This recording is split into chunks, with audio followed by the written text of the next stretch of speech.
The meeting will come to order. Thank you all for coming this evening again. Happy New Year to everybody. Hope you had wonderful holidays together with your family and all raring to go now that we're back at the beginning of the year. May I have a roll call, please? Iannarino. Here. Porter. Here. Kane. Here. Khan. Here. Smolka. Here. Shukai. Here. Wong. Here. The mission of School District 15 is to produce world-class learners by building a connected learning community. Dr. Thompson? This evening, we're going to be led in the pledge by some kindergarten students from Winston campus, and Mary Lynn Smith, the assistant principal, will come up and introduce those kids that will lead us in the pledge. Mary Lynn.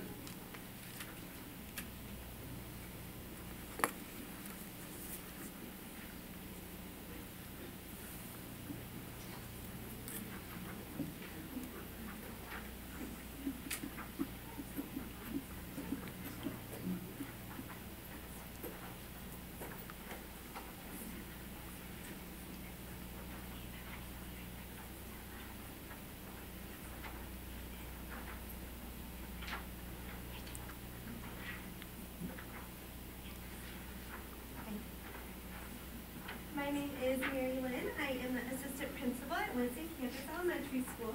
We have some of our lucky kindergartners from our dual language program that would like to introduce themselves, share their names, and their favorite thing about dual language. And then we'll go ahead and read them the pledge of allegiance.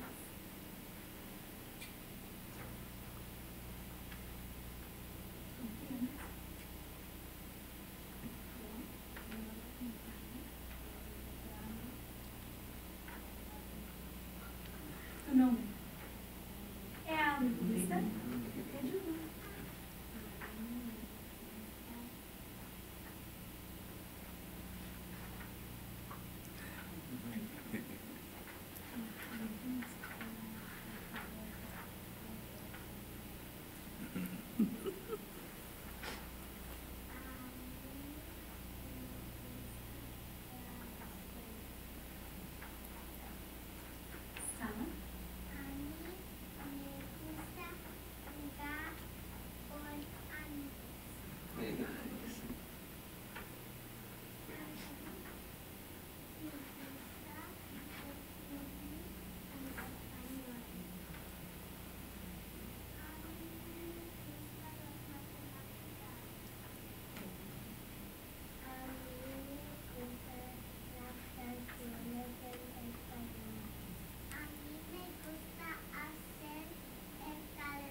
A mí me gustan que ustedes están aquí. Bienvenidos a la Junta de Educación del Distrito 15. We'd like to lead you in the pledge. Stand.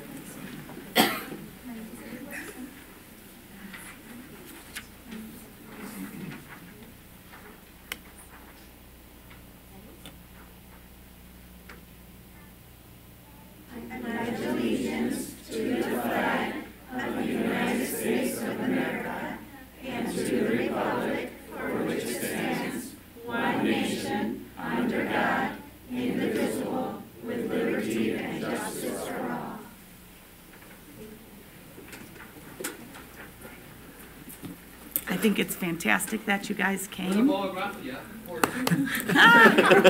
bueno. A little bit scary to be up there, but it makes you feel good when you do it. You're welcome. Absolutely.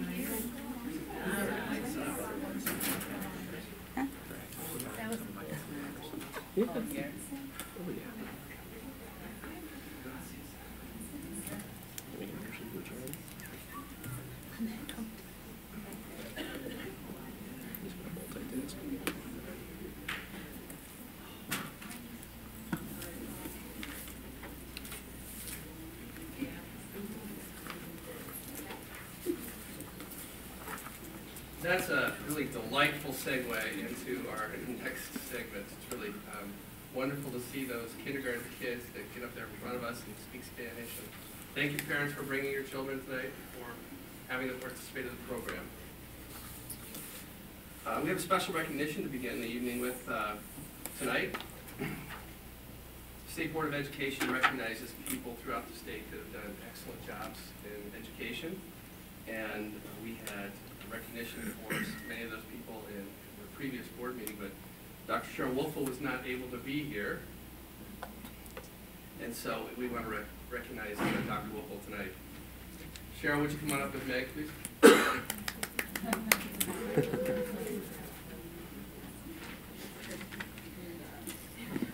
I'm going to need someone to walk me to my car.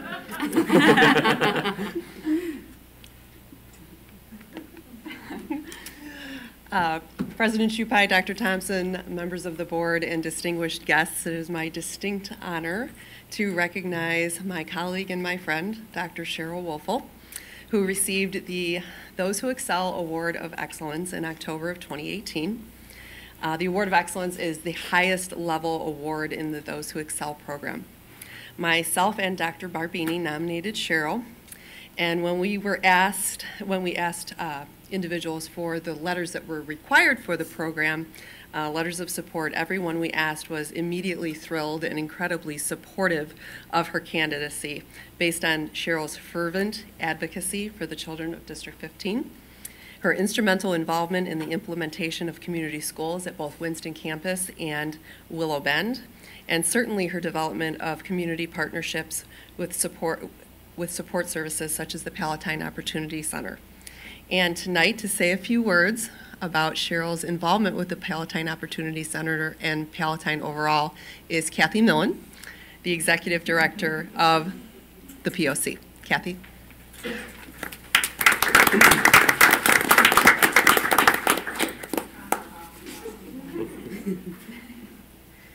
Well, thank you so much for being here tonight. I can't think of a bigger honor in my life than to stand next to Dr. Wolfel and to say a few words about what she does for the community. And I would like to start off by just saying a couple words. Here's something I found that I think of Cheryl. And Dr. Wolfel, you are the piece of the puzzle of someone else's life.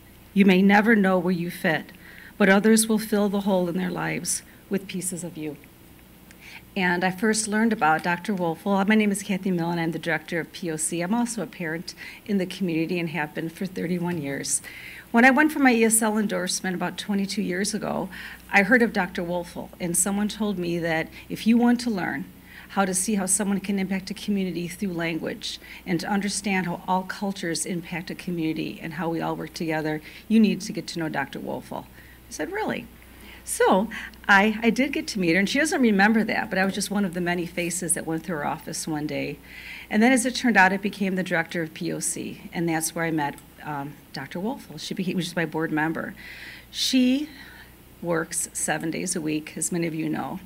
Their hours are endless to what she gives back to this community. As a board member, she also started her work with us saying that we need to go where the children live, to understand who they are, to where they live, to be able to learn their voice and to hear their voice. It's not that we have to be the voice for them. We have to give them the platform to be able to share all their strengths and their successes and their gifts. And she started off with Edgeburg Community Center, and we are still there.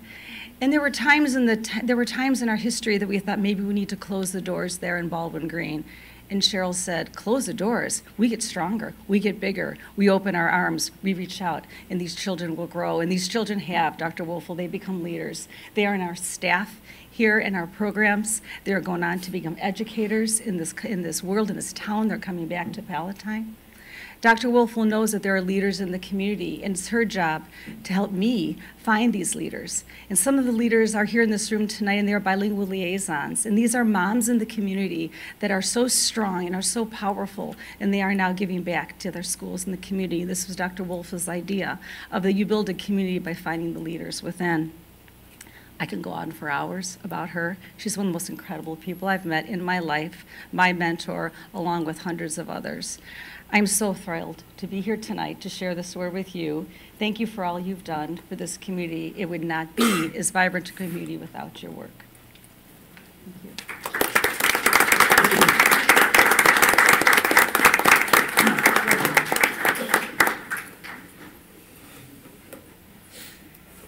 We have the above and beyond pin for you because you've always gone above and beyond. Your legacy will be here for a long time. Thanks for all you've done for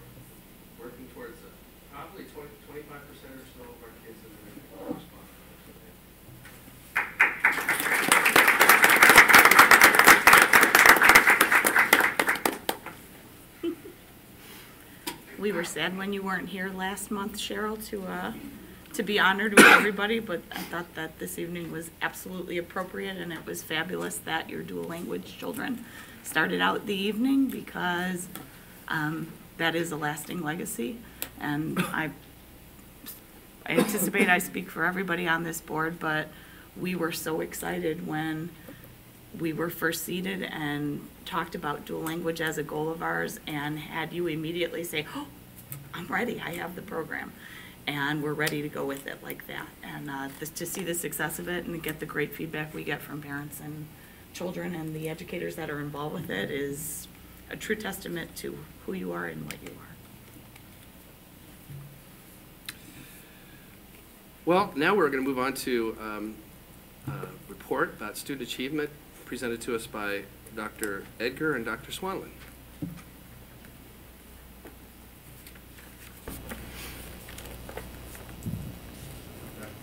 Definitely. You guys kick off in Spanish, we'll be very impressed. Or we'll start. All right.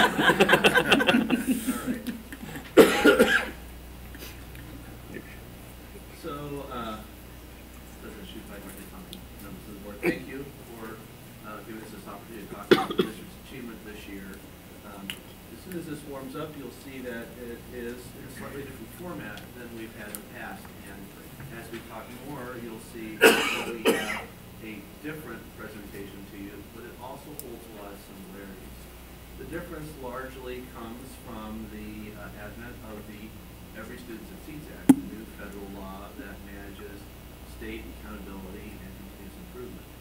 Similarities are that our data and the way we present them has already largely been aligned with what the accountability system asks us to do. So the good news is we've been implementing a system and looking at our results very much in the same way the state has moved to. So there's very little changes in the way that we will be presenting the district's data to you compared to how we've done that in the past. The only other change is that instead of looking at the data together, this year I'll be talking about the Succeeds Act, and then Dr. Swanlin here will be data. So the first part is that this Every Student Succeeds Act is really the successor to the previous accountability law called the No Child Left Behind Act. That act was removed from Illinois through a waiver several years ago, and the state's been in limbo waiting for this law to be enacted and for the state to determine how the system will actually look. Now, because the Every Student Succeeds Act is a successor of this past law, there are going to be some similarities and differences. But I will tell you, as a federal law implemented then by the state, there's quite a deal of improvement and effort from the state to make this a much more holistic. Can you turn that one on? Yep. A much more holistic and positive approach to accountability than what we've experienced in the past. The Every Student Succeeds Act has several central components that are important to be aware of. First, it's really tried to move away from only emphasizing child results on the state tests like the No Child Left Behind Act did, to really emphasizing a broader array of outcomes and really trying to understand and capture the whole child. So there's a real positive move to go away from simple test scores, which we know have limits, to looking at students as a much wider range of factors and a much broader way of outcomes that are important to consider. The other part that's really important is that it's really started to emphasize how the district can partner with the state in a much more positive way. So instead of looking at how the state can respond to the districts in one way or another that might be considered punitive or negative, the state has really changed how it wants to approach school districts, and it's really started to approach it from a partnership point of view. A really positive change, which I think is going to serve us and our students very well. The other part is that local decision making, really trusting districts and those leaders that govern the schools that partner with the state, is really emphasized, allowing those who understand the students and the needs and the systems best to really take forefront in how we build our continuous improvement and really address our students' needs. So those overall are really positive changes from what we've seen in the past. The similarities are there still is an annual performance monitoring system. They still use a collection of data to see how each school is doing and to gauge that against certain standards that the state sets. And there still is a focus on student groups within a larger student body. Every Student Succeeds Act is first and foremost an act promoting equity. And they really are trying to make sure that each district, each school really makes sure that every group and every aspect within their larger student body is achieving well, is growing well, and if not, that we're taking measures to try and improve that. This graph here depicts the larger accountability setup that the Every Student Succeeds Act uses. So in the past, with the No Child Left Behind, you would only see the top two pie pieces, the ELA proficiency and the math proficiency, the two blue pieces up top. So you can see it's been really expanded, and the first thing that's worth noting is the largest piece there, growth. The Every Student Succeeds Act is really saying what's most important in the state is that students are showing growth from year to year. They're learning. And to do that, they say there are other things that are important to track and emphasize. So you see the second largest piece, the orange, chronic absenteeism. They're saying to grow, students should be engaged and attending school. Those two go together, right? When those two go together, we should start seeing that proficiency, the next two larger pieces, improve. Students attending school and learning equals increased proficiency. Then they have two additional areas that they've included to even this out. The first is the gray student climate survey. That is how students are responding and speaking about their school climate. Is it an engaging climate where they feel safe and they feel there are opportunities to learn? Right now, this is only reflecting our students' participation on our climate survey that we use, the 5 essentials. We have 100%, we get full credit for that. The reason being is that the 5 essentials isn't aligned to the federal requirements. It's anonymous and can't be disaggregated. So the state is trying to figure out how to adjust that. But for now, climate survey participation is that indicator. Later it will be the actual self-reporting that students provide. And finally, there's a final link for our students who are English language learners. There's an emphasis on are they showing growth towards English language proficiency. As we talked about in our student achievement and achievement gap report, one of the biggest factors related to student success is strong oral language. Those students who come in without English language proficiency and fail to attain that over time are the ones that are most at risk. And you can see that the state has picked up on that and emphasizes that as well. So when you look at this, this is a much broader, much more encompassing view of student outcomes that really tries to reflect a much more holistic, authentic understanding of what's important to achieve for student outcomes. There's a whole nother set of high school outcomes that are separate, that include graduation and whatnot, but we've, of course, excluded that given our elementary focus. So when you look at that pie chart, you can divide those outcomes into two categories. An increasing category of areas where there are increasing performance targets each year, and that's the ELA and math proficiency. Each year, the state has a steadily increasing requirement that they ask districts to try and meet. So they start generally where we are at now, and that gradually increases until 2032, where they're asking districts to show proficiency at 90% or higher at that point. But remember, that's not the totality of their accountability system anymore. That is only a portion of it. But they are saying if we have our students growing, if we have them engaged, if we have them here, we should see increased student proficiency year over year, trying to keep up with that larger target.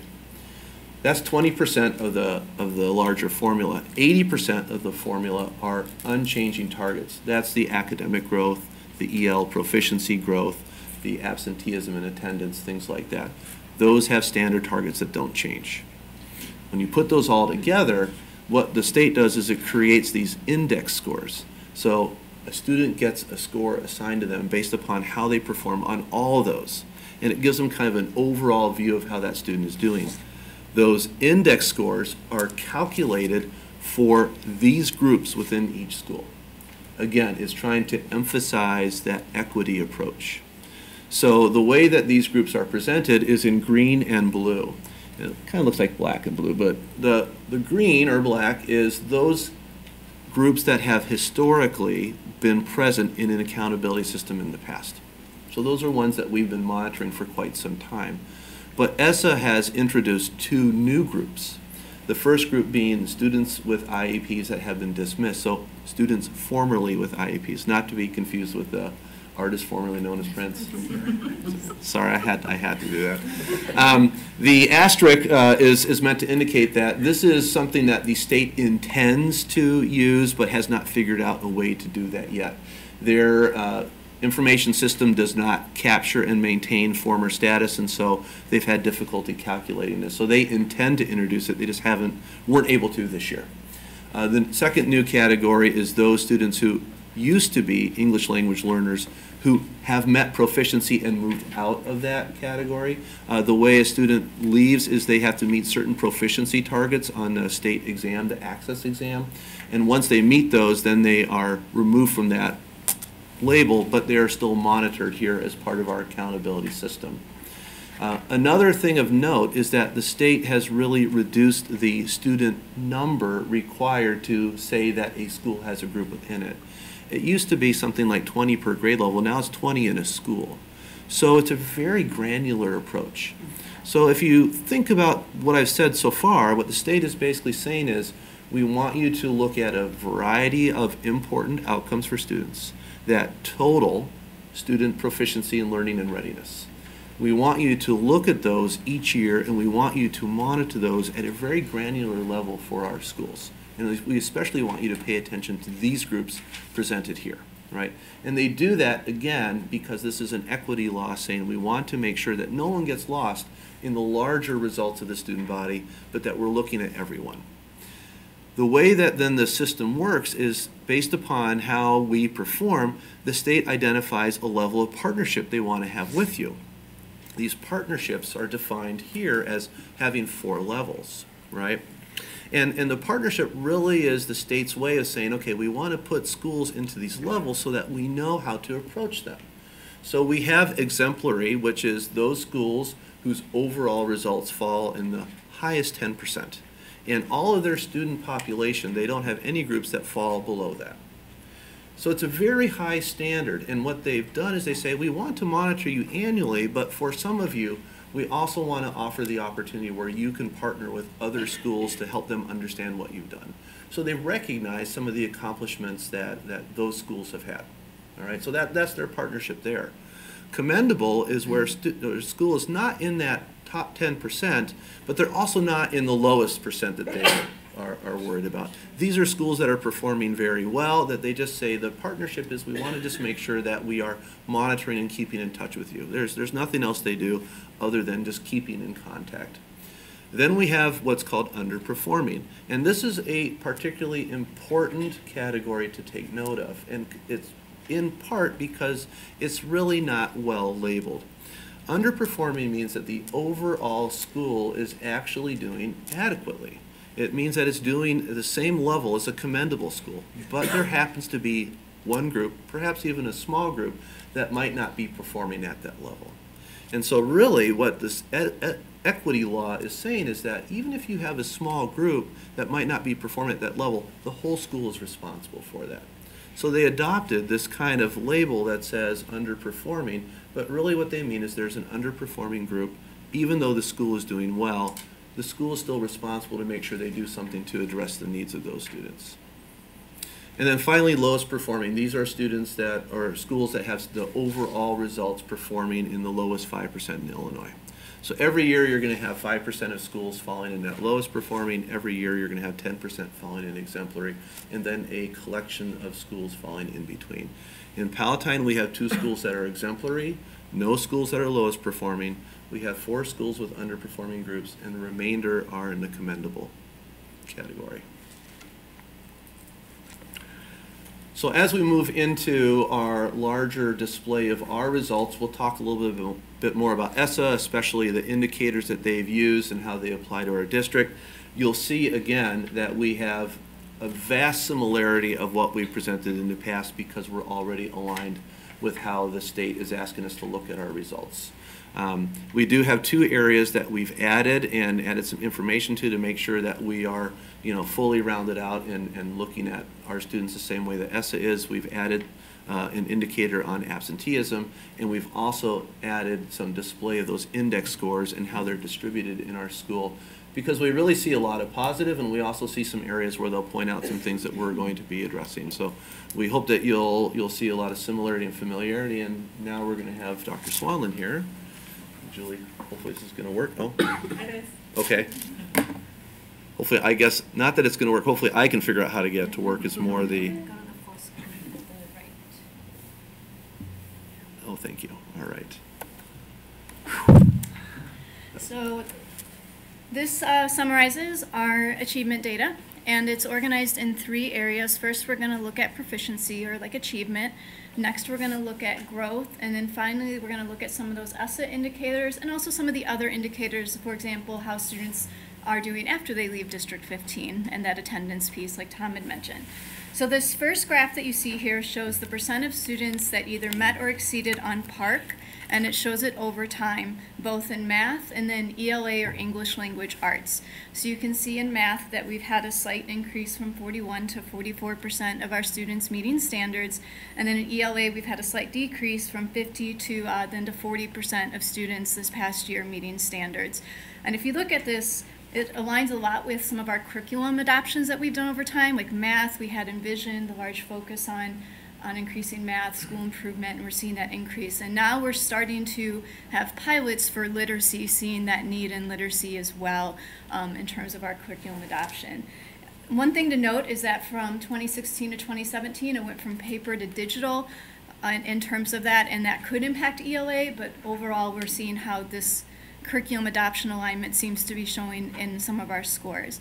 The one that goes below that with the map, that's our local assessment, where we look at how the students have achieved over time, and this is the average achievement percent. So again, 50% is in that average range.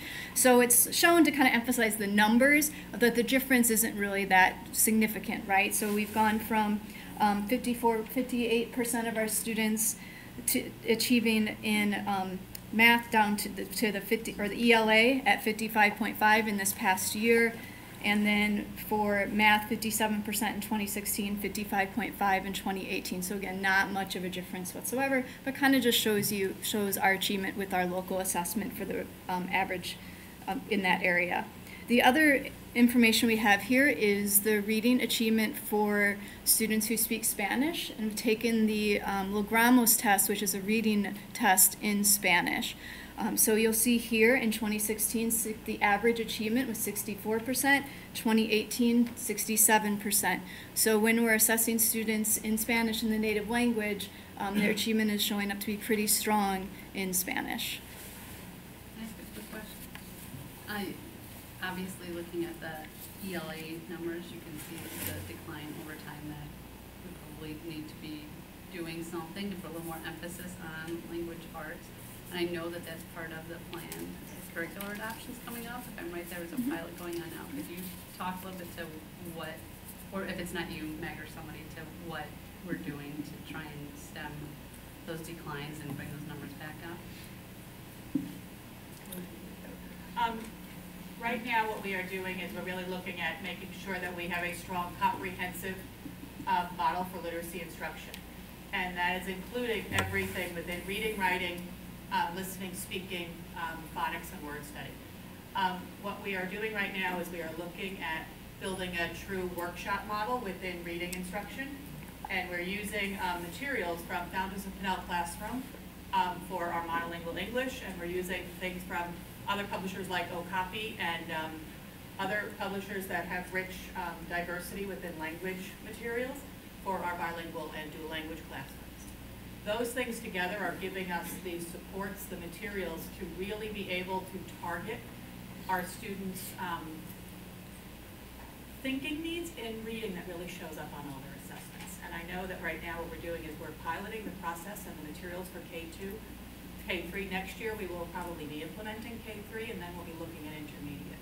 So we should start to see a steady increase in our achievement across all grades. And, you know, right now what we're seeing is, what we know is there's some materials that we haven't changed in literacy for a number of years, and we have stronger research and stronger assessment data now that we use. So that's where we are. We're committed to really, we're working at the, as Tom kind of said, the granular level at our schools to build capacity for as we move forward, that we're going to see a quick shift and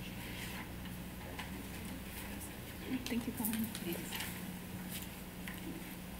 So this next graph, or the next tab, is going to show growth.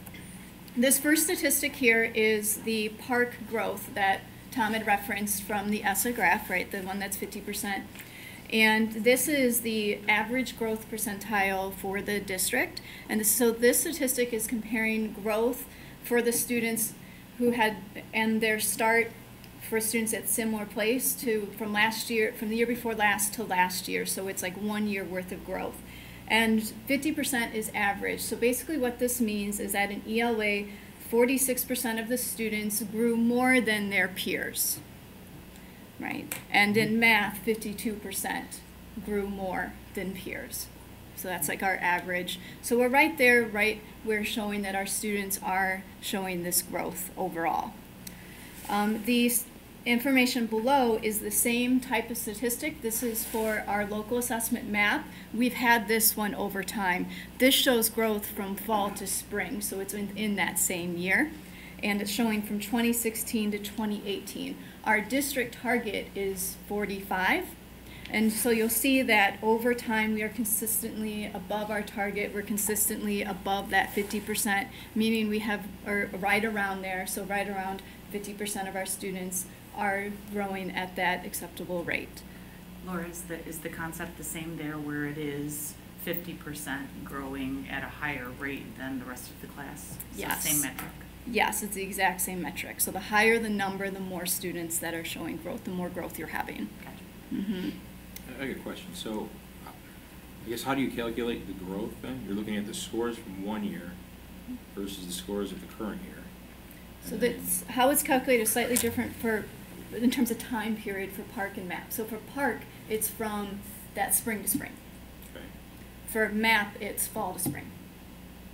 But what they're doing is comparing, looking at that student, and let's say the student started at the 40th percentile. It's saying for other students who started at the 40th percentile, how much did they grow in that time period?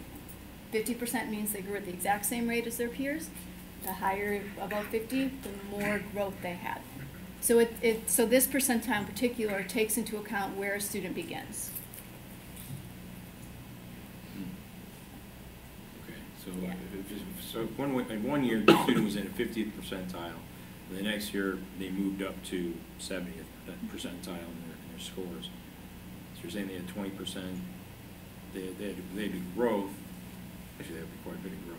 So you're looking at almost like 40%, 50% growth that one student from one score to the next score. So then, what if somebody only grows then from the 50th percentile to the 51st in their scoring? They only go up 1%. Is that still considered the same amount of growth, or how does that work? So it's also relative to how the peers grew at this, who started at the same spot. So the kid who grew from 50 to 51, their growth percentile is probably going to be about 50, right, in the average. The kid who grew from 50 to 70, their growth percentile is probably going to be closer to like 60, something like that. So then what this is it takes the average of every single kid and says this is where most of our kids grew. This is a fairly recent statistic, and it's hard to grasp because it's similar to other things we've used, but at the same time different. And so the way that we've talked about it is the first thing that the tests do is they give a test to every kid. So like you talked about, that kid at the 50th percentile. And then they group all those kids who scored at the 50th percentile. So across the state, 1,000 kids scored at the 50th percentile, they put them all in a group. And then they look, how did those kids change from that time until the next time they took that test? Some kids get 70, some 51, some 60, right? And they put that change in order. And they say then, well, your percentile is where you fall in that order. So if your score is 50 it means that you grew more than 50% of the peers that started at the same place you did. Okay. Right? If you grew 30, it means that you grew more than 30% of the students who had the same starting place you did.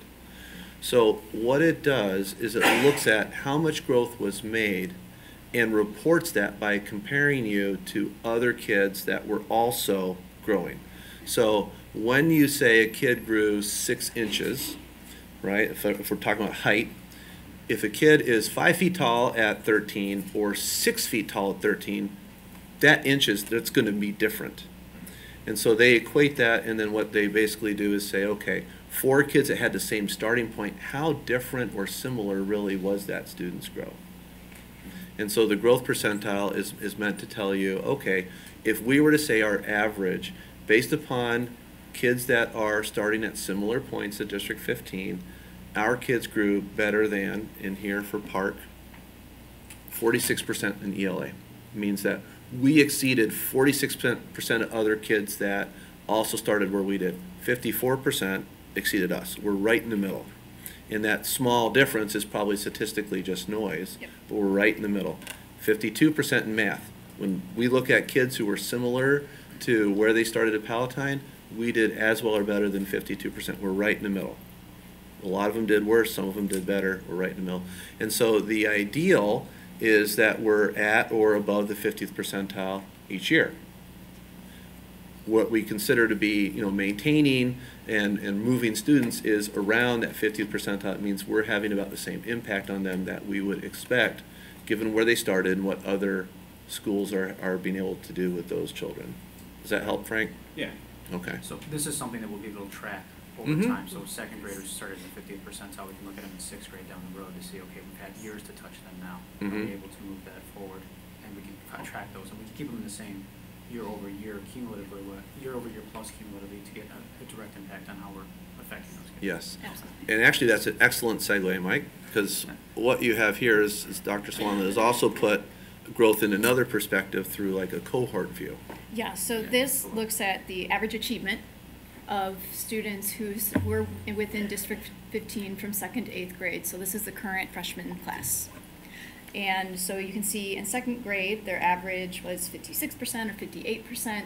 And over time, they've maintained this fairly strongly. Then they left 8th grade with an average of 60 and 59. So again, it just shows that our achievement for the students who have been with us, same assessment at spring every year, that they are showing that proficiency growth by the time that, on average, by the time we leave 8th grade. This is very similar to our achievement gap data. So this is just, again, all of our students.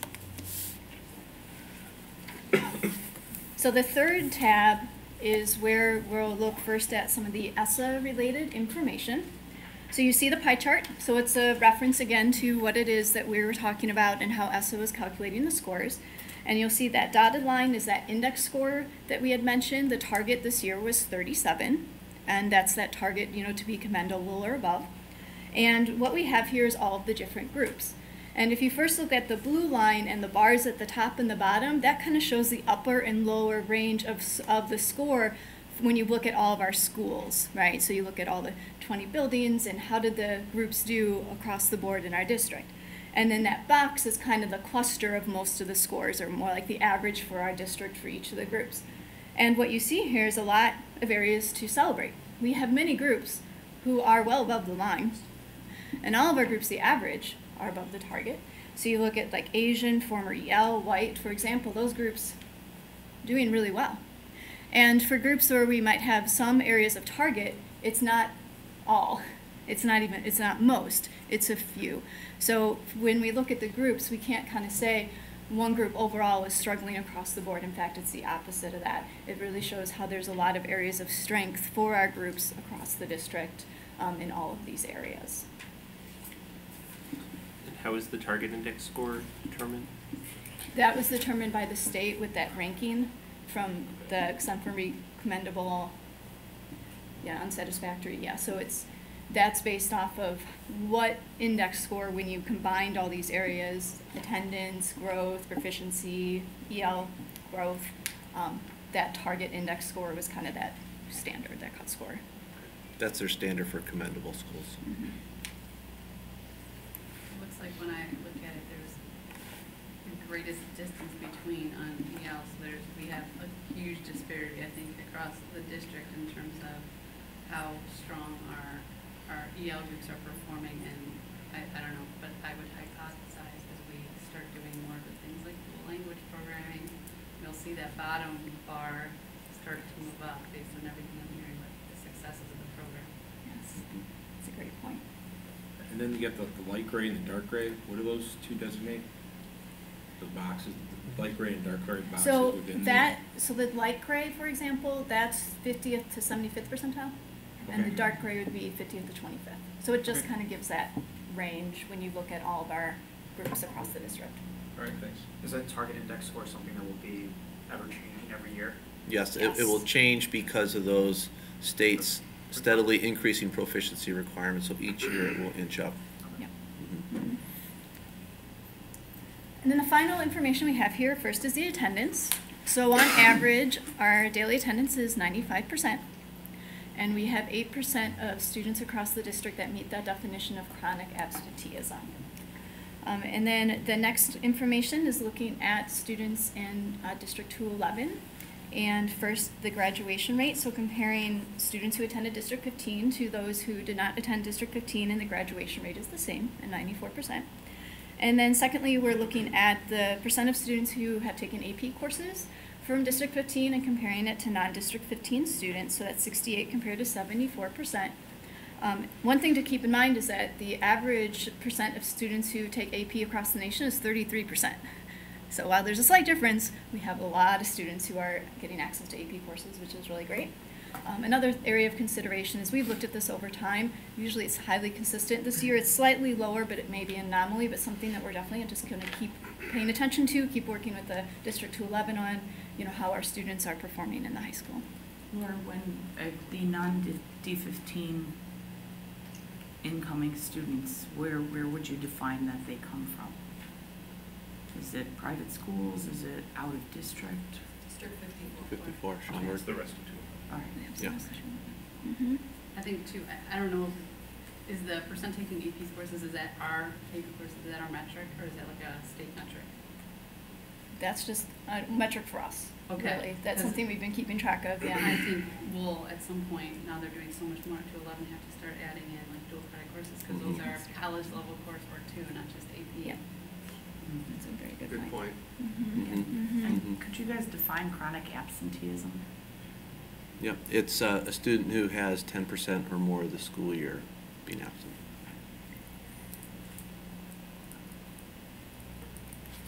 And sadly, for so many of those kids, like, it's not necessarily the kid's fault, but circumstances and a whole lot of other things that Yeah. contribute. And that's right now, the state is grappling a little bit with how they're defining it, but that's any absence. So vacations count, illness counts, and truancy. They're all treated the same way. Excused counts. Mm-hmm. Can you really, you touched on it real briefly, can you just run through the buildings, how many we have at each level right now? Yes. So if we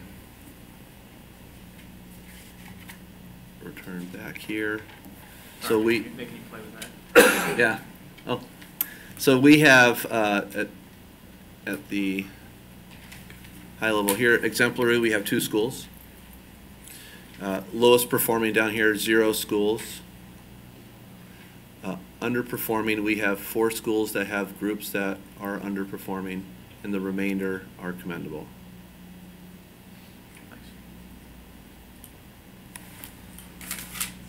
And I think just what's really important is, when we talk about this, it's kind of, it's probably not the best way to talk about it as schools. Exemplary for sure, lowest for sure, but really, underperforming again. There are perhaps small groups within a school that need some attention, which we're working on, but the school itself is performing very well as if it were a commendable school.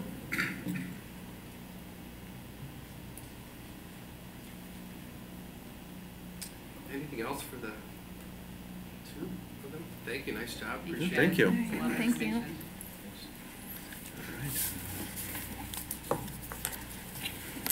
Now we'll move on to some more numbers, and I'll ask Mike Adamchak and Corey to come up and introduce John, who's going to produce a short statement about our audit.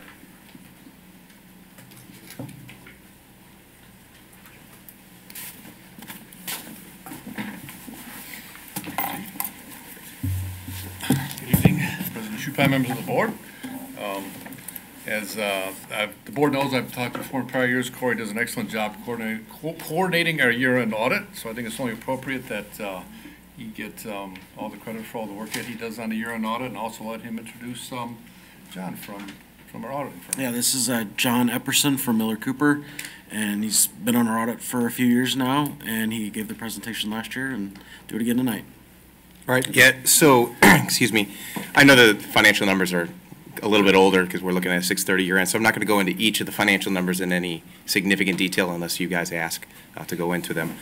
We do also have, in addition to the financial report, 2 letters that we have provided you that should have been handed out prior to the meeting. The first one we're going to go over is the thicker one, or the one that begins with our responsibilities under auditing standards generally accepted in the United States of America. This just goes over just that, what our responsibilities are, and that's to express an opinion on the financial statements, the opinion is to determine if the financial statements are prepared in a material manner consistent with our auditing requirements and in accordance with generally accepted accounting principles. I could inform you that the district did receive what's referred to as an unmodified opinion, or the highest level of assurance that a district can receive.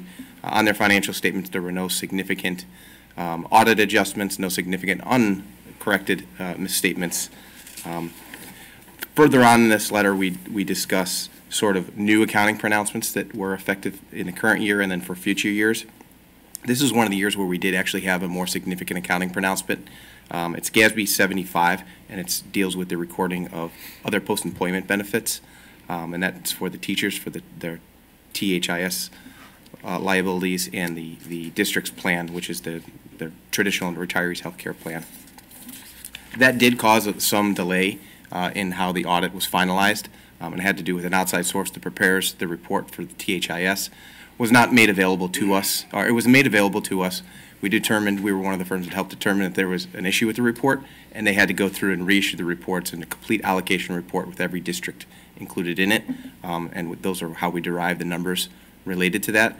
And that was issued in late November, so we had to have some lead time to get those numbers re-reviewed and then get the financial statements out.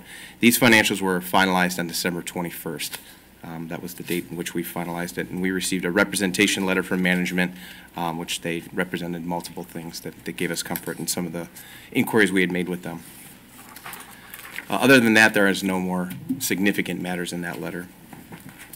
The next letter that we have is what we refer to as a management letter or a control deficiency letter. Typically, what you'd find in this letter would be anything that we would believe would be a material weakness, significant deficiency, or a control deficiency, and the severity goes in that order. I can inform you, pleasantly inform you, that there are no matters of that kind at all. Anything we found was very minor, things that were just basic best practices that we communicated verbally to management.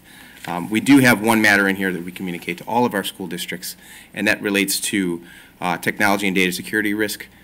You know, in this day and age, there's more security hacks, there's more phishing scams that go through.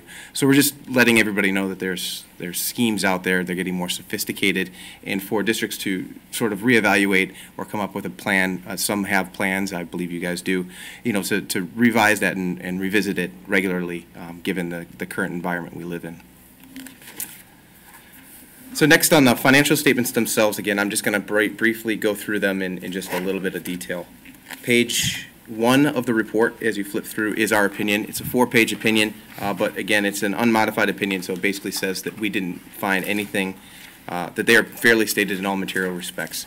It discusses what's referred to, there's an emphasis of matter on page 2, that we had to do a restatement of the beginning fund net position due to the implementation of GASB 75, and I'll go through what those numbers are and how those numbers were derived in a minute.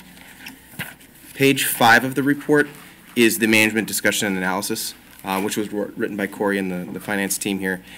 This is, if you're going to look at anything, this gives you a lot of good financial highlights. It's sort of the cliff notes of the financial statements themselves to get a lot of good information prior to having to dive into the full-fledged financial statements. Beginning on page 14, this is the governmental statement of net position or deficit.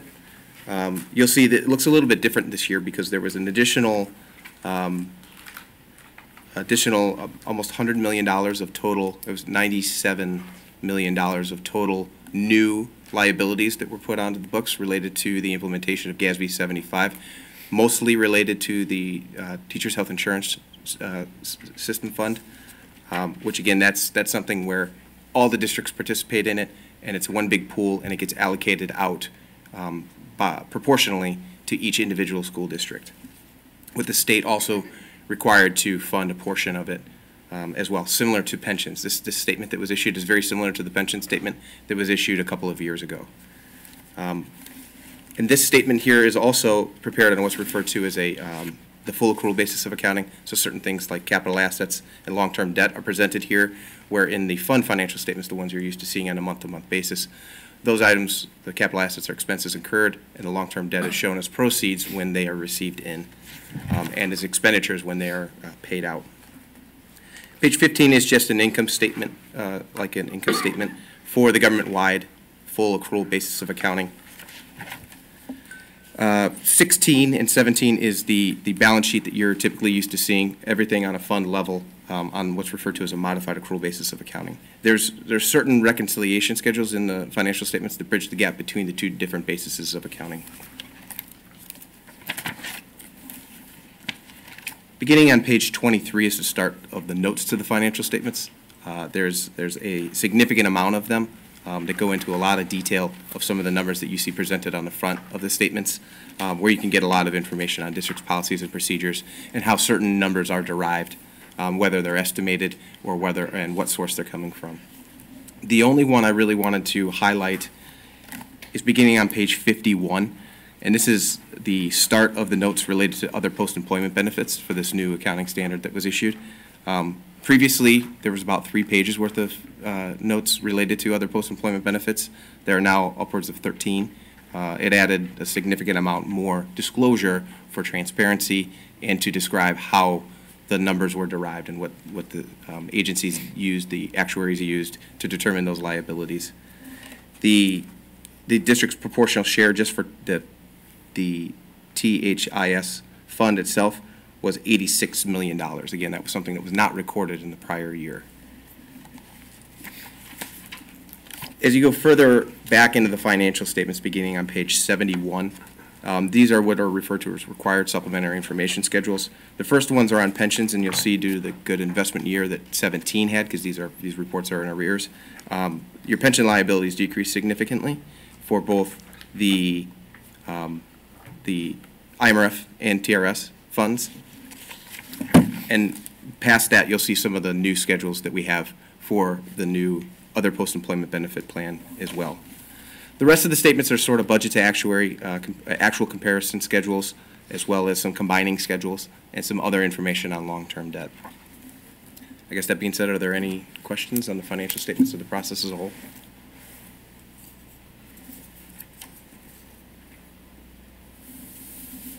Does it appear to, John, are you Great. available if we have other questions? Yes, I am, all the time. So we'll be able to send those to Mike or Corey if we have other questions that pop up along the way. Great. Thank you very much. Thank you for your time.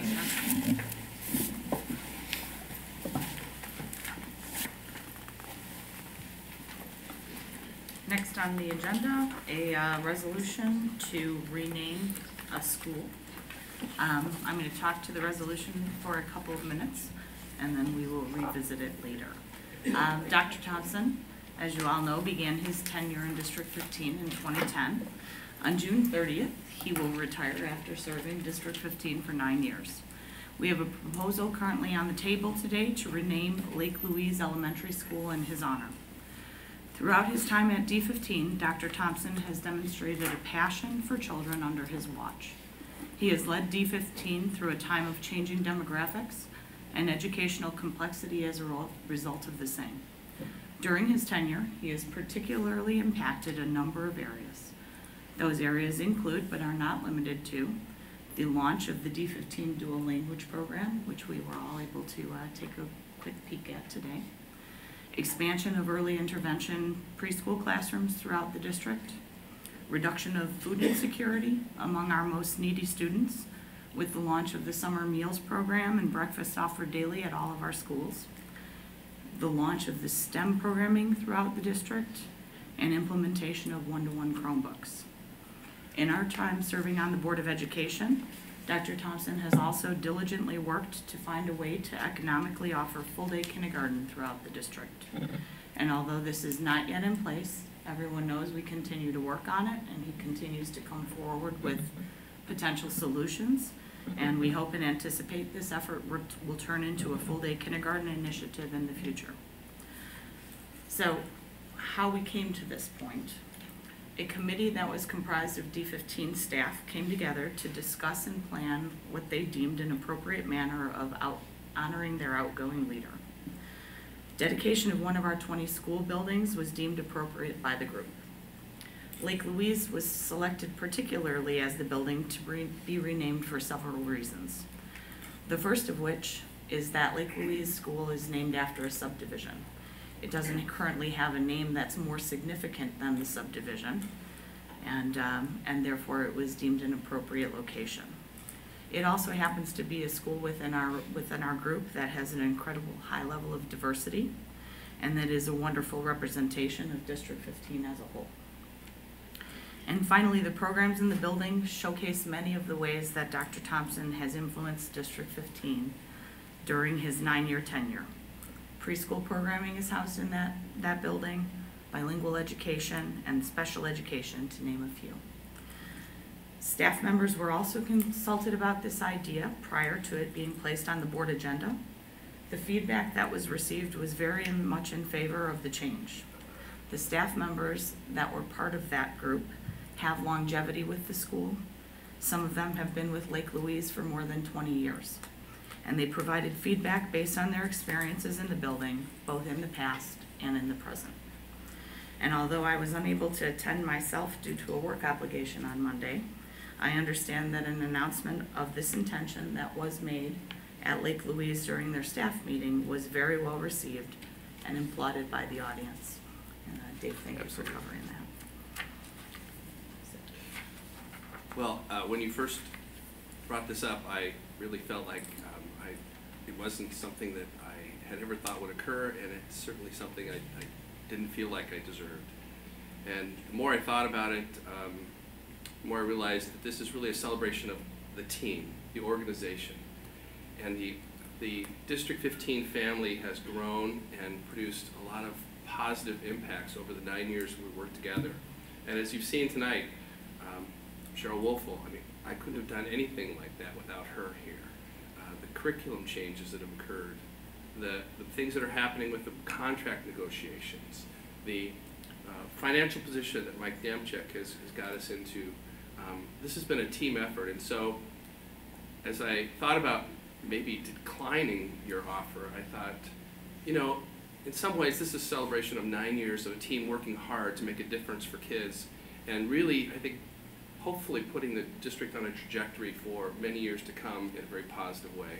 And so I'm humbled by this, and I don't feel necessarily adequate for it, but I do really feel strongly about the team and the things we've done over the 9 years, and so I thank you for the gesture.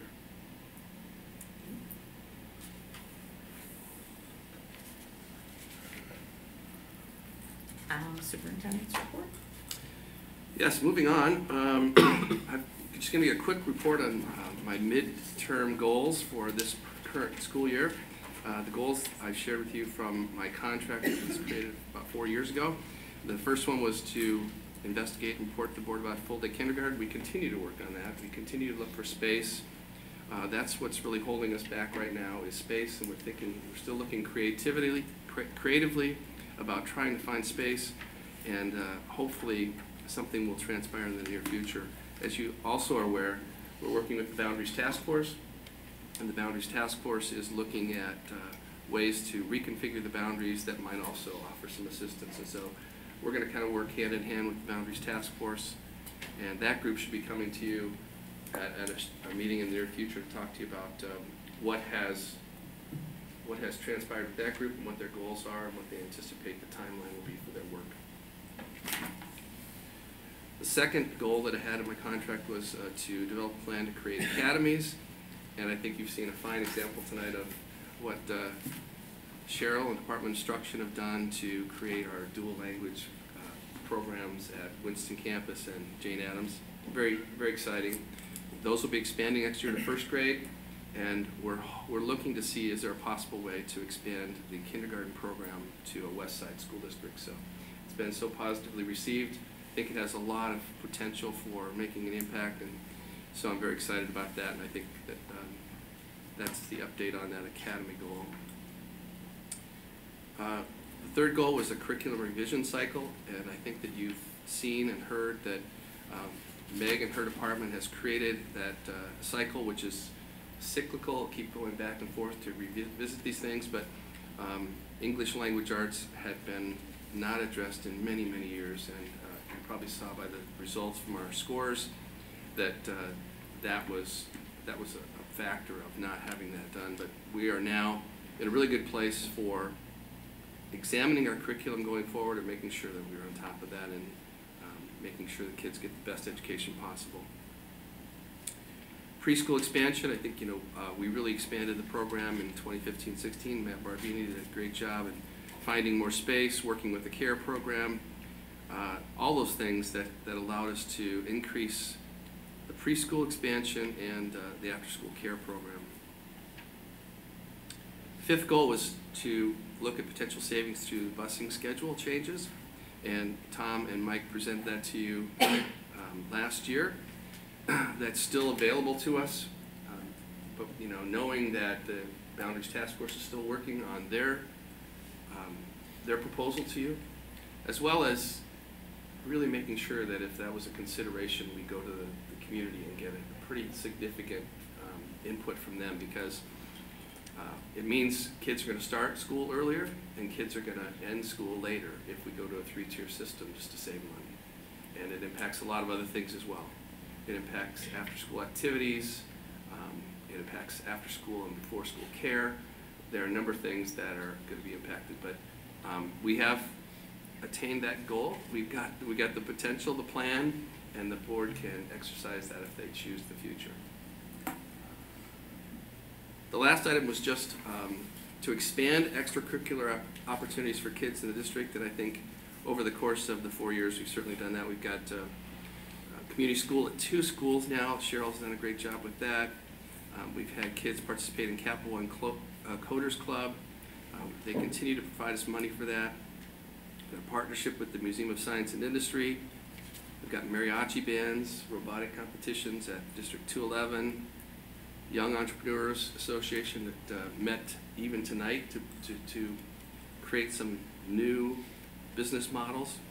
We expanded our soccer teams so that we have one of the most popular programs now in the area.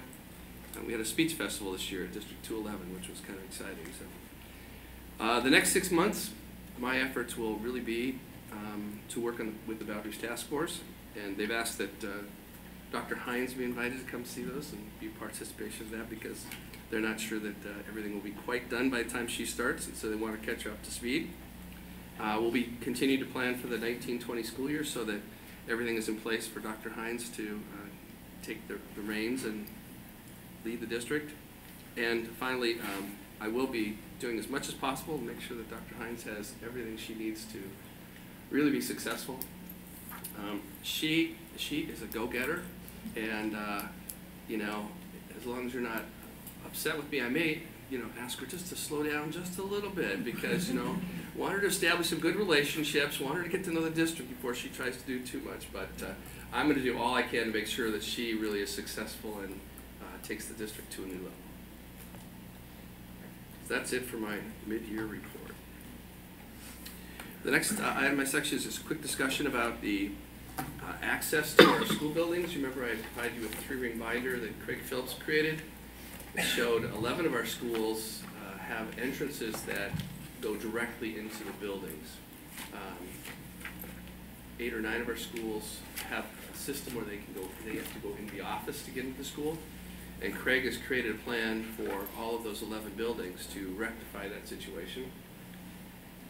And my recommendation to the board tonight is that you give us the go-ahead to do 5 of those buildings this summer, 5 of the 11 this summer, changing the entrances so that they are having, that people coming into the buildings have to go through the office.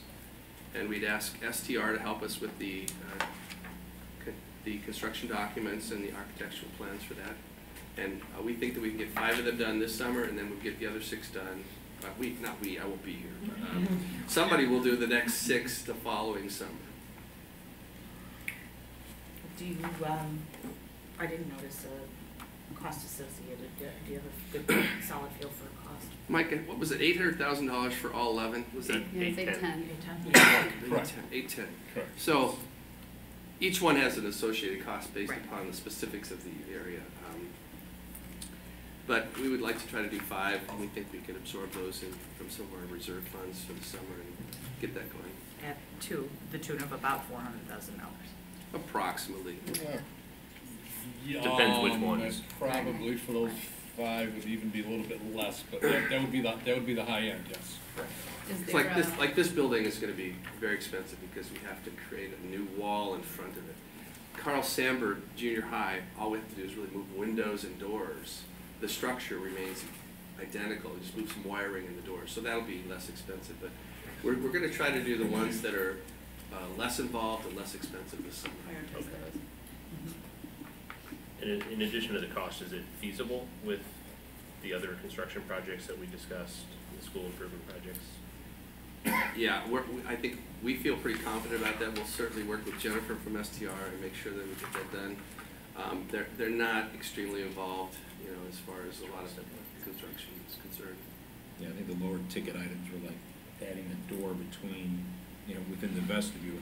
So they're pretty simple changes for some of them. Right. And hopefully, most of these I imagine are internal. Last year, I know we ran into some timing deadlines where we were not quite finished with work before the end of the summer. Most of that was due to unforeseen weather conditions and outdoor work, right? Yeah, I think so. So we will be a little bit behind the ball as far as getting the bids out to the streets, but we do want to have this done by outside contractors instead of our internal guys. Our internal guys could probably do it, but they've been pretty busy the past few summers doing other jobs, and routine maintenance has kind of been put in the back burner, and so we'd like for them to be able to get to their routine maintenance and take care of some things. But if push should come to shove, I think some of our guys could do some of this work if we had trouble with some of the contractors. Now these estimates that were presented to us, these are pretty conservative estimates, or are these, because I think these were just kind of swags, weren't they? I don't think you guys spent a whole ton of time on these, right? Yeah, well, so Craig Phillips prepared all the estimates based on most recent information available. I wouldn't say he lowballed them. I wouldn't, so they do look low. I mean, I would admit that when I look at some of those for like $45,000, they do look low. However, when we look at some of them, it's just moving the door back, like some vestibule doors, or, putting a new opening into an existing wall and putting a door in there. So I'm optimistic that we're pretty close on budget. And when I said conservative, I was saying it might be kind of high. That's what I meant by conservative, meaning we're shooting the other way, high, so that if it comes in low, we're happy. Yes. I guess the only question I had is on the smaller ones, like how small are they? I mean, because I was almost wondering if there was a broader plan we put in place where you tackle some of the bigger, fewer of the bigger ones this summer, and if there's the easy internal ones you could do over a 2-week winter break on the smaller ones, so that you get by this time next year you've got more of them accomplished. Whereas if you take off the small ones, then you've only got the big bites left. Well, I guess what I'm asking tonight is for us to be able to go ahead with STR, Yeah. them to draw things up. We'll let them see all the plans, and I think that's an excellent suggestion. And we'll see, do we have time, and given the other construction projects going on this summer, can we get this done? We still have summer school in some of our schools, and so that would that would also come into play when we have to decide which schools are going to get done. Yeah, I think what I'd recommend is we can proceed with going ahead with some of those steps and then convene the finance committee to go into the details on the spend, the timing, and the budgetary impacts, and then bring that back when we have the formal bids for action with recommendations. I think it's an excellent suggestion. Yeah, I agree, David. And if we can kind of front end load and get them done quicker, that would be better. I think it'd make people feel better. Yeah, if it's not feasible, it's not feasible, but at least we can try. It may also just be to a time crunch too, because I mean, we are kind of getting started on this, I would think, a little bit late. So it might be that the simpler ones need to be done first just because they're less involved planning wise. There's the complicated ones where you got to do a whole bunch of exterior work that might be more involved and take more time to plan, which we don't have right now. Yeah, so we'll start the process tomorrow and let STR inform us on what they think their recommendation is to move forward with the 11 projects, and we'll bring that back to you. We'll meet have the finance committee meet to do some more in-depth look. Okay, great. Thanks. Last item in my section is 2 reports from schools. Mary Lynn Smith will be here to give us the school improvement plan from Winston campus, and Mary Beth Kneppel will be here to talk about Lincoln schools.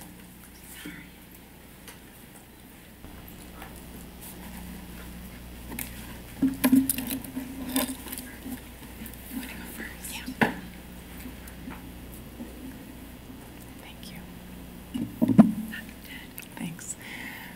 Good evening, President Chupai, Board of Education, guests. My name is Mary Beth Kneppel, and I'm principal of Lincoln School. I've been an administrator at Lincoln School for 14 years, 8 years as the principal. And I'm going to talk just a little bit tonight about Lincoln's school improvement plan. So like all the other schools in District 15, we've been using the data-wise improvement process for the past couple of years. And based on data and looking at our children's work, we've decided to target literacy. So our big question that we came up with looking at the data is, how do we help our students independently use literacy strategies to think about and beyond the text? We look closely at our students' work and through walkthroughs, and we dug deeper and realized that we want to increase student accountable talk when they're working in groups and working together, working with the teacher when they're discussing things. Help to increase relevant academic vocabulary, and also use sentence stems to help them.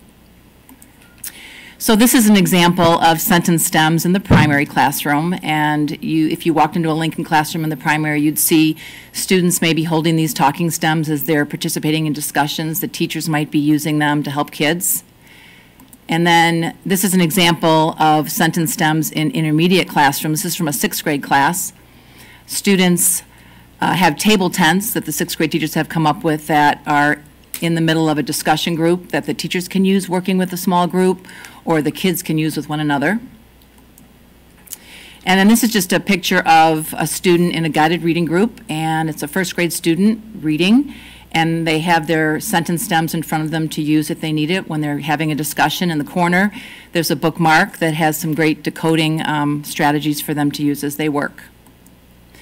So how are we doing at Lincoln? We are continuing to work on our SIP plan for literacy, working on fidelity to guided reading strategies throughout all the classrooms. And we continue to embed strategies to help not only those kids who need additional support at their level, but strategies that all kids can benefit from. And this is an example of a 1st grade teacher who is working with the group at the back of the room during guided reading, and you can see they've got the sentence stems that they may be working on. She's got some visuals in front of her to help her, and then she's working on sounding out words using some magnetic letters. And then our ultimate goal, the teachers are coaching the kids, they're modeling for the kids these strategies, but we want to push students to independently utilize these tools taught by teachers, whether they're in a group, a small group, or talking with the teacher about the stories. And then we continue to monitor how we're doing for our school improvement plan through things like walkthroughs, data collection, The walkthroughs, we look in classrooms for evidence. Are the teachers using these strategies with the kids? What are we hearing the students doing when they're working in small groups, and how are they talking to each other with the vocabulary, using the sentence stems? We have collected data through exit slips, all the classrooms this year. A couple of times now that we've seen growth, the kids with their inferencing, talking to one another, and just monitoring their progress to just check how we're doing. And then the next big thing that we're excited about is, that's important to coach our teachers, is targeted staff professional development. So for example, it's coming up at the end of January, we're going to be working on helping teachers with strategies, and we're going to be working on in two areas. One, we have a great online program called Elevation, which Dr. Wolfel and the Department of Instruction has brought to us, and it helps identify, where our English language learners are in the process. But not only does it help our English language learners, there's a large amount of strategies and tools within Elevation that all kids can benefit from. So this is a graphic organizer called 360 Words when kids are trying to learn vocabulary, and they put the term in the middle, and they might do a sentence, they might do the meaning, they would make a picture of it, they would make connections to their real life.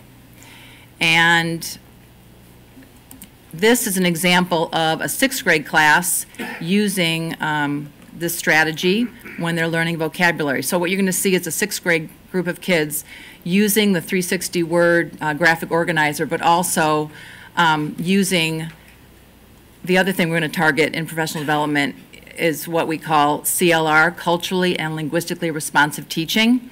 And that also has a lot of tools and strategies. So in this clip, you're going to see children using the 360 graphic organizer, but also using body movements, connecting their own lives, which is a CLR strategy. Convergent boundary. A convergent boundary is where a plate boundary where two plates move toward each other. Used in a sentence is the plate boundary eventually hit each other from the lob of pressure. Nearby connection is a plate boundary is like when a ref drops the hockey puck and the two centers move toward each other to get the puck. Convergent boundary. Convergent boundary.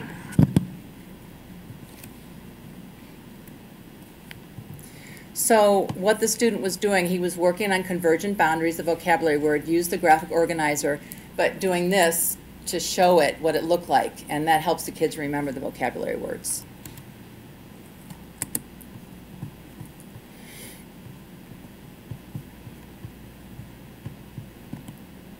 And then another strategy from CLR, this is a 3rd grade class, and another way that we help the kids remember concepts are using chants to popular songs. And this is a chant that a 3rd grade class used using a CLR strategy to remember cause and effect.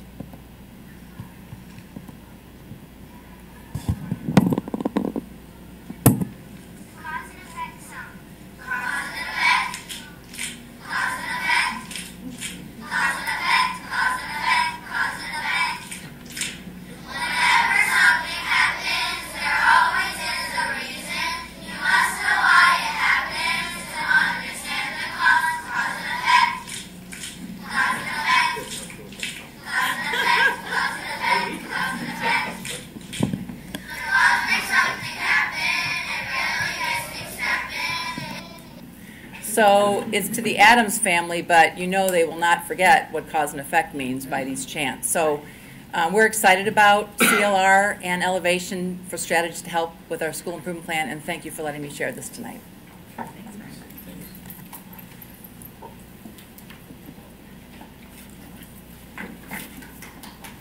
Thank you.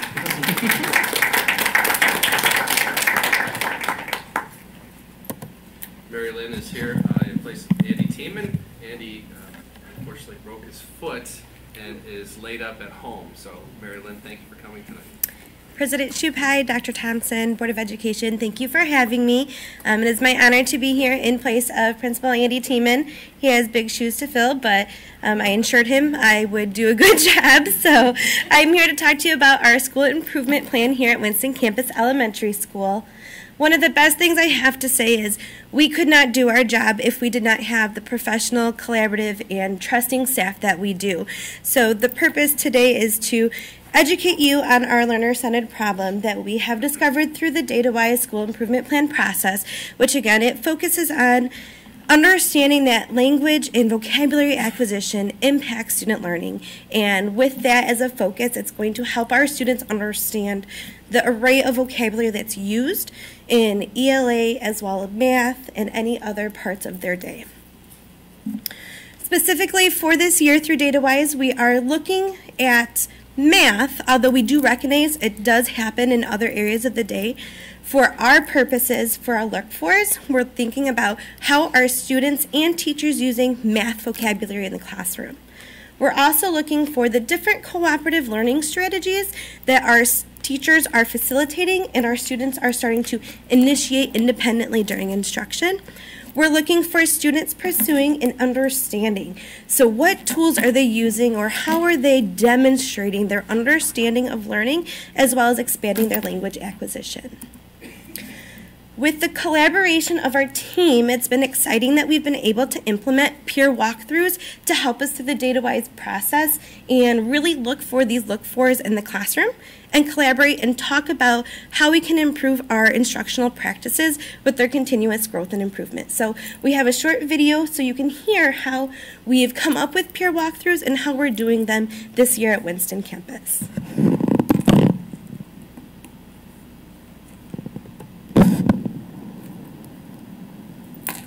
This year, the teaching staff at Winston Campus Elementary has agreed to experiment and try with something we call peer walkthroughs. Walkthroughs have always been a part of school improvement planning, a very important part where we can get into classrooms and we can observe our teachers and provide them with that feedback. But this year, colleagues are observing colleagues. Getting our colleagues into classrooms so they can provide that feedback is much more beneficial. They're able to ask questions, collaborate, and talk about what they saw. Overall, it's been very positive, and we are fortunate to have a group of teachers who are willing to conduct this practice. Peer walkthroughs are when Alvin comes into our room and take up the responsibilities of teaching so that we can go into another teacher's classroom and give them feedback on our learner-centered problem using our look force. Peer walkthroughs have been a very valuable tool for me as an educator. Not only am I benefiting as the person doing the instructing, but as the person observing. I'm getting so much from my colleagues. Peer walkthroughs have provided amazing experiences for us as teachers. We rarely, if ever, get to watch our peers teach, and so it has provided such a valuable opportunity to see our peers teach a lesson and then have them come into our classrooms and watch us teach a lesson. And the talking that goes on after that is also part of the valuable experience because then we're able to share what we've seen or what they've seen in us, and I think it just provides great teaching points and listening points, and it helps us to collaborate and helps us to become stronger community teachers. So with the relationships that we have built with our staff and the trust that we have gained, we've been able to implement both administrative walkthroughs and peer walkthroughs throughout the school year. We work as a team to schedule them and to make sure that our staff are feeling comfortable going into each other's classrooms.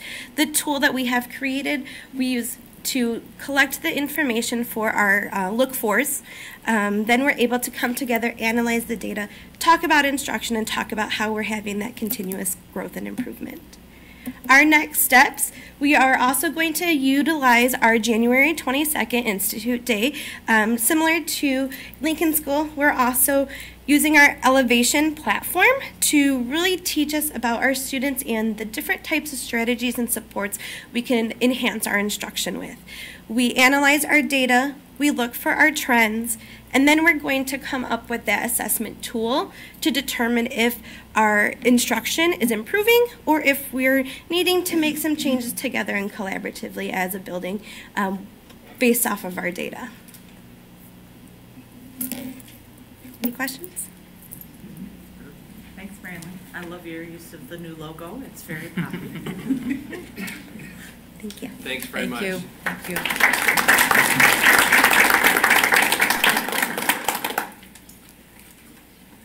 May I have a motion for the reading and acceptance of minutes, please? Make a motion to approve the minutes from the following meetings of the board. Board of Education, the November 26, 2018 Special Board of Education meeting and executive session, the November 28, 2018 Special Board of Education meeting and executive session, and the December 12, 2018 regular Board of Education meeting as presented. Second? Second. Discussion?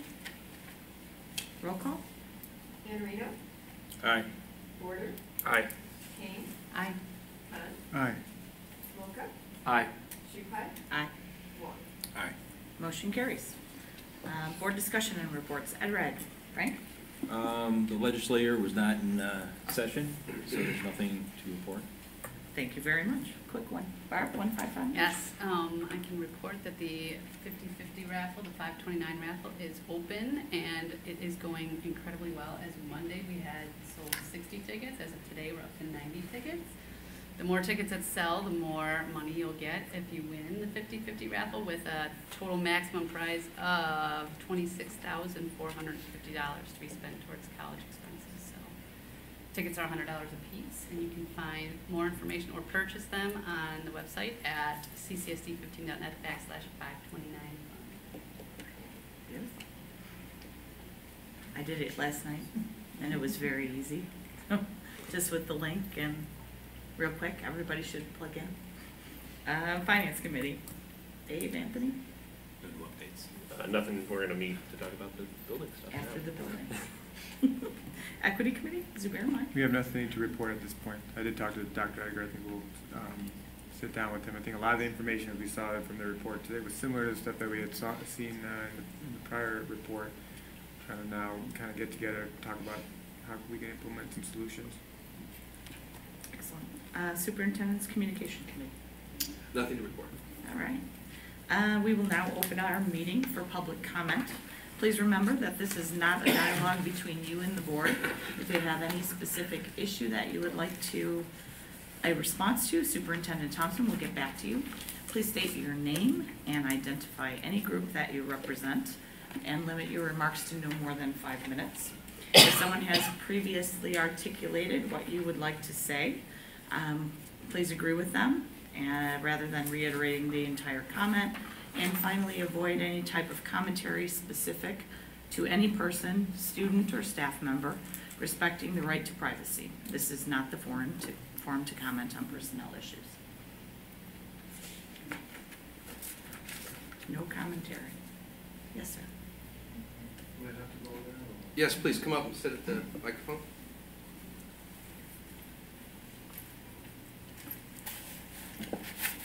Hello, my name is Miguel Ruiz. I am a parent of Lake Louise students.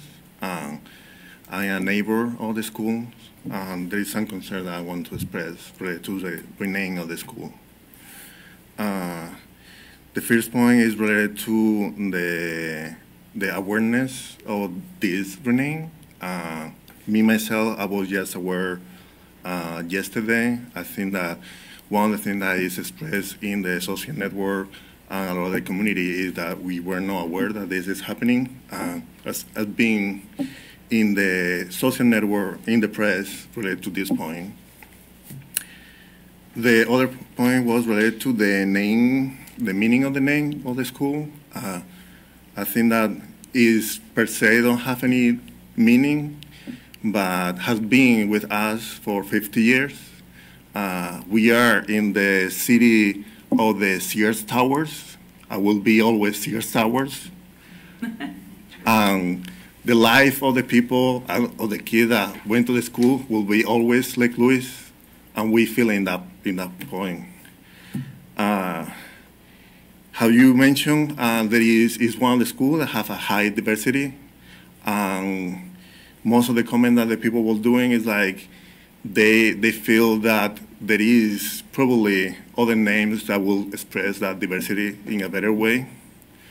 That we don't see that is represented with a chain of name that is going to be affecting the community. Other thing that I also hear is that they see that it's a conflict of interest, having a superintendent that is around right now over there to actually get the real expression of the staff or the member, what is the real feeling related to if they are agree or don't agree or they don't have any meaning of that.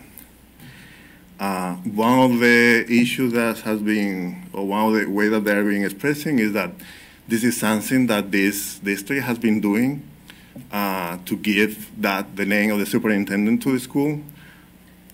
I feel that it's a tariff that we don't need to agree with. I don't see that just because it has been happened before, we need to give the name of the school to the superintendent. I think that a lot of the people was expressing that there is a lot of work that everybody put over there. There is people that has been in the school for a really long time. They probably have more merit to have their name.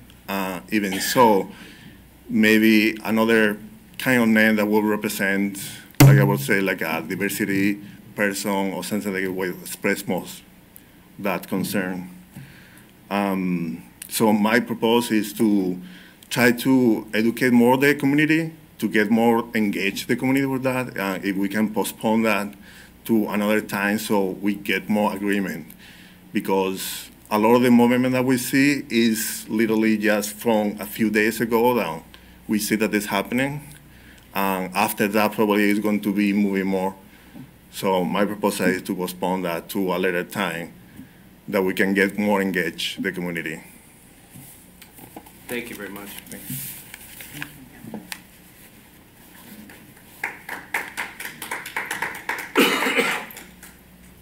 Would anybody else like to speak? All right.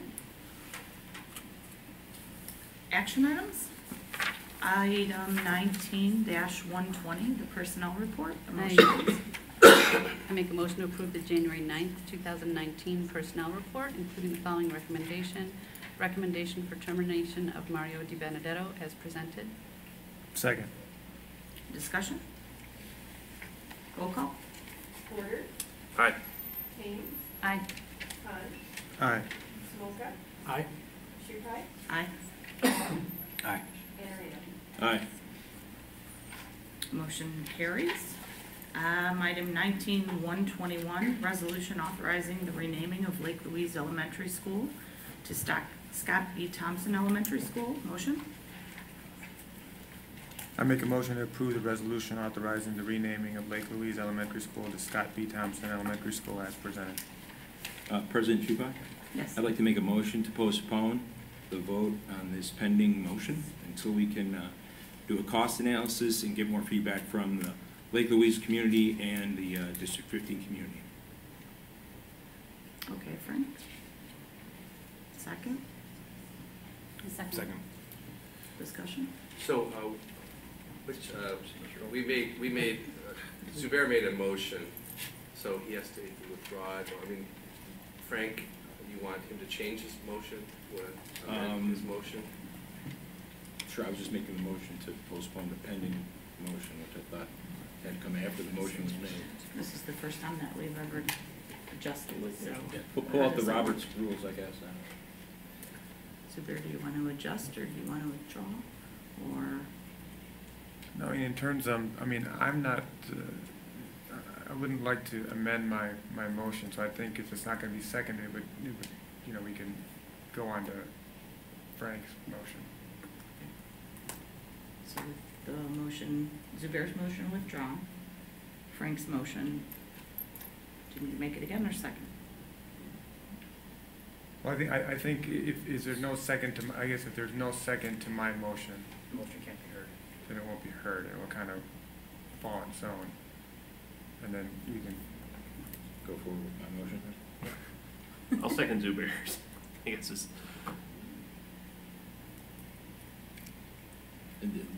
Zubair made a motion, I seconded. Okay, so open for discussion. The first motion to pass. Have the discussion on it. And now I can say I'd like to make a motion. Or we No, you discuss discussed first. No, we want to then discuss if it. you'd Well, I like to think make a that we motion. should probably get more feedback from the community on this, hear what they have to say, since most individuals are not aware about it in the Lake Louise area or in District 15. And a lot of questions have been raised with regards to the costs associated with regards to the signage, and all the other, paraphernalia that goes along with the school's name. And I did receive some tentative or preliminary costing from Morgan, but as you guys know, I arrived shortly before the meeting, so I didn't get it until 6:25. So there's some information on that I can certainly forward to everybody, or we can discuss if you'd like to discuss it now, or. I mean, I think since I raised the motion, as far as the discussion here, I think, the points that were raised regarding the justification of the renaming, I would add to that. Just over time, and the reason why I feel particularly passionate about it is I think Dr. Thompson, from my experience, it's not just those enumerated points that were made there, but it's just also kind of getting the focus of the district back on track from the moment he got here. And obviously I came, as far as on the board, kind of in the middle of his tenure, but I think that there's an importance to recognizing when you have an individual who has not just made statements, but has really proven that he has a passion for the improvement of all the students in the district. And I felt that from day one. That's why we've not agreed on every single thing, but over the course of the last 4 years, that has been driven home to me as this man's dedication towards that goal. Sometimes a goal, sometimes there's been swings and misses. I think we can all look back and say, okay, maybe we would have gone this route or that route. But at the same time, it all starts with a certain mindset and a certain idea of putting the kids first, that's our primary job. There's a lot of different components of our job here, but the primary job is always going to be, how are we going to get every single student in this district to get the best opportunity possible? That has been something that's been exemplified by Superintendent Thompson since the very beginning. That's why I feel strong about it. It's not an idea of, and I've received emails as well, and I certainly understand the concerns regarding, costs. There will always be costs for these sort of things, but it's the reason why you do symbolic things like namings and things like that is it's not just a frivolous kind of, hey, here's an honor. It's the story behind it and the inspiration that it might bring to somebody who looks it up way down the line. Why are we honoring this? Why is this building named, Scott Thompson? So anyway, I don't mean to get on the soapbox, but that's why I think it's important, and that's why I think we should go forward with it. And I was at Lake Louise on Monday talking to the staff and talked about it in echo a lot of what Zubair said around the boldness of the leadership. You look at the diversity of the board and the staff that he's had to lead with, in addition to the changing dynamics in the district. You look at the composition of the board that has changed dramatically multiple times throughout the last decade. When we talked with the staff at Lake Louise, we talked about the recognition, kind of as Dr. Thompson put it, of the team effort, as well as bringing focus and attention to the school as it celebrates its 50th anniversary, celebrating its accomplishments, using it, to Zubair's point, as a broad recognition of the accomplishments of both the team, Dr. Thompson as an individual, and the school as an entity. And there was a lot of, Lisa made the point earlier, a lot of positive momentum with the school, positive appreciation of even being involved in the discussion and the decision from that perspective. So I think the boldness of pushing forth ideas, whether or not they were popular, they were the right thing for all the constituents in the district, and I think it's worthy. I'll be the first to say that my first interactions with Dr. Thompson may have been a bit more adversarial than either of us would have liked, but always respectfully so, as we talked about the referendum. And so going onto the board, I was a little bit wary of what our interactions would be like, and I couldn't say anything more positive about my time spent with Dr. Thompson and how much immediately I was impressed by, you know, his passion for all students in the district.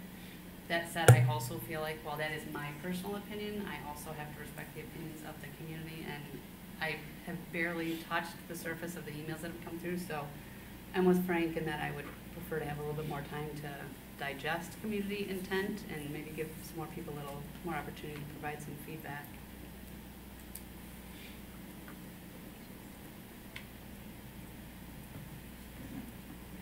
I mean, I think really kind of to Barb's point, I think that there's, to Zubair and Barb's point both, is that if you were to put this to me 2.5 years ago, I would have probably had a different opinion of it. You know, coming on the board, I've had an opportunity now to see everything that goes behind the work that's gone into the 12,000 kids that we have a responsibility to. So going on both points, to Zubair's point and to Barb's point, I think that the community may have been caught off guard by the putting of this out there to them. And we would, I mean, I would take some heat for that. I think as a board, I think we've prided ourselves on being transparent and communicating that all of our intentions. Also, when it comes down to it, it is our decisions to make. But I have, as Barb said, barely, you know, this is in all respects, gotten a lot of emails. So we absolutely hear you. You know, to some extent, I'm torn to some extent that I do think that we need to wait a little bit. But I do believe that this is the right intention behind it. And from a communication standpoint, if the community feels that we didn't necessarily communicate that well enough to you, I think, you know, I, as a board member, will take some responsibility on that, and, you know, we will make sure that it gets out there. But to Barb's point, I think that we may need to hold off just on taking the vote so that the community has a chance to understand why we're doing this, and they may not have had that opportunity to understand why until now. And I will agree with Mike that I've been a board watcher for many years before sitting in the seat, and I really had no idea the level and extent of what's going on behind the scenes, and it's very impressive. The organization as a whole, District 15, is impressive. The leadership within our organization is very impressive. The cabinet is impressive. You know, the things that are happening to try to positively impact the students, going to what Zubair said, is very impressive on a day-to-day basis. So that is something that I'm glad to have experienced over the last 2 years. I hear the reasoning for some feedback. And I would like to, you know, going to what Dave's saying, he was kind enough to cover Monday, and hearing the excitement and what was coming out of Lake Louise was impactful to me. And knowing that Lake Louise is celebrating a 50th anniversary this year, and there is a reason to honor Lake Louise and elevate Lake Louise, and there are ways of doing it. This would be one. But it's something that we should consider. I'll just be quick, I know everybody's had their say.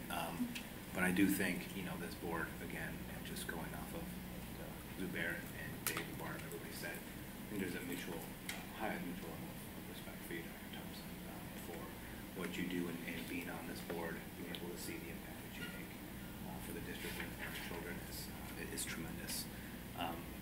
However, I do think that we owe it to the community that we represent and our constituents to be able to go through the due diligence and you know, more that engagement process because they've spoken and I feel like we did that.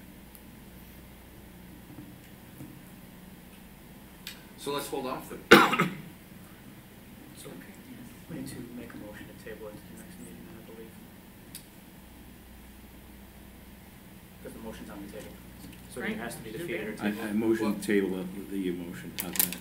Why don't we go through the roll call for the existing motion that's on the table? Right, and then table it. Then you can do right. the strong motion. Because the motion is on the table, so the Okay, so motion we've needs to got be a voted motion on. to pass, and so we vote on the motion, and if we're gonna table it, then we vote against the motion, and then we put a new motion on the table to table till the next meeting. It's on the agenda already, so my understanding is that we can table this specific issue. Okay. But yes, we have to vote on Zubair's motion first. All right. Further discussion? Roll call. Kane, No. Khan, Aye. Smoka, No. Shuhei, No. Wong, No. Iannarino, No. Porter. Aye. So on that note. Motion does not carry. Correct. And on that note, I would table the same motion for the February 2019 meeting. Make a motion to do so. Second. Second. Discussion? Roll call. Khan, Aye. Smoka, Aye. Shuhei, Aye. Wong, Aye. Iannarino, Aye. Porter, Aye. Kane. Aye. Motion carries. All right, item 19-122. Motion, please. I make a motion for acceptance of the fiscal year 2018 audit report as presented. Second. Second. Discussion? Thanks, Corey. Roll call. Khan, Aye. Aye. Shuhei, Aye. Wong, Aye. Iannarino, Aye. Porter, Aye. Kane. Aye. Motion carries. Item 19-123. Motion, please. Make a motion to approve the resolution to establish the fiscal year and authorization to prepare a tentative budget as presented. Second. Second. Discussion? Roll call. Smoka, Aye. Shuhei, Aye. Wong, Aye. Iannarino, Aye. Porter, Aye. Kane, Aye. Khan. Aye. Motion carries. Item 19-124. Motion, please. I make a motion to approve administration's recommendation for the release of the closed minute sessions as presented. The following closed session minutes will be approved for release: May 9th, 2017 regular meeting and April 18th, 2018 special meeting. Second. Second. Discussion? Roll call. Shuhei, Aye. Wong, Aye. Iannarino, Aye. Porter, Aye. Kane, Aye. Khan, Aye. Smoka. Aye. Motion carries. Item 19-125. Motion, please.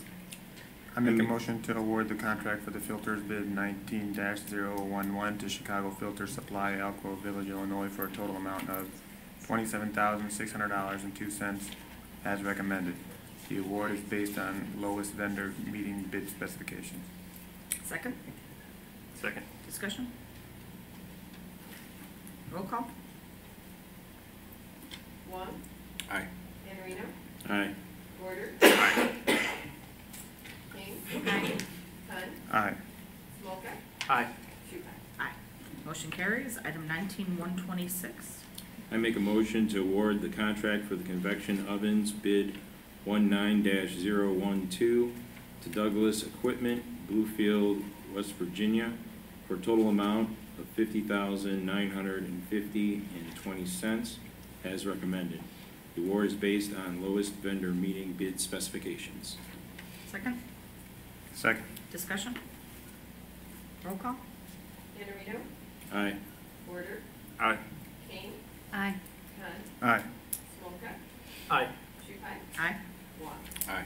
Motion carries. Item 19-127. I make a motion to award the contract for the truck retrofit 19-015 to Sauber Manufacturing, Virgil, Illinois, for a total amount of $26,906 as recommended. The award is based on lowest vendor meeting bid specifications. Second. Second. Discussion? Mike? No, this is, I appreciate the board's understanding. This is the carryover from last month, yes. Did the amount change? Or is it- were you able to keep it the same? So what we did is we issued one purchase order for under $25,000 for the one truck, and so this is, so tonight's board agenda items for the remaining three. Yeah. All right. Roll call. Porter, Aye. Kane, Aye. Khan, Aye. Smoka, Aye. Shuhei, Aye. Wong, Aye. Iannarino. Aye. Motion carries. Item 19-128. Make a motion for the approval of the IMEG change order for an increase in contract amount of $15,500 to cover the cost of the additional design and civil engineering services provided, and that the change order exceeded 10% of the original contract value of $26,500. approved November 8, 2017, to McClure Engineering, now merged with IMEG. Per Illinois code, it must be publicly bid, but exempt if the expenditure is considered an emergency. The expenditure qualified under the emergency exception, and administration is recommended the approval of this change order.